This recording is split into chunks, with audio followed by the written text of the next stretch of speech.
We're going to go over the powerful Create features within Tully. To bring up the Create menu, hit the plus at the top right. We're going to start a new project. And now we have a blank canvas to work on. To import a beat let's click the cloud on the bottom right-hand corner. We're going to grab the free decked out beat. And now we can write our lyrics by clicking on the middle portion of the screen. If you're having trouble with writer's block, clicking the magnifying glass in the middle left portion of the screen brings up rhyme mode and will actually suggest to you some words you can use for your next verse. Once you're finished writing, simply swipe down on the screen.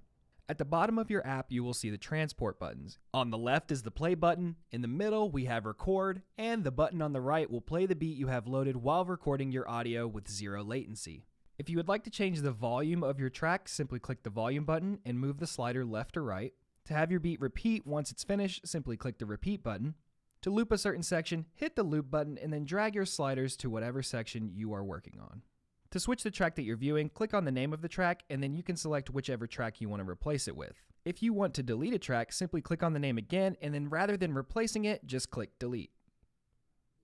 When you have multiple sound files in your project, a studio mode will become available. In this mode, you're able to play all of your tracks at once. To change your master volume, simply click on the volume button and drag the slider left or right. To mute all tracks, click on M. To repeat once your tracks are finished, click the repeat button. To loop a certain section, click on the looper and then drag the sliders to whichever portion you'd like to loop. To work on an individual track, select it and then you will have controls that show up at the top for this individual track. This is useful if you want to mute certain things but have certain other things playing. To rename a track, click on it and then click on the name. To rename your project, click the project title area at the top. To delete a recording, swipe it to the left and click the delete button. Once you're happy with how your mix is sounding, click on the advanced menu at the top right, and from here we can select create a mix, and it will save a new mix for us. From this window, you can also import files and load in a new beat if you'd like. To go back to the create menu, click the create button at the bottom right.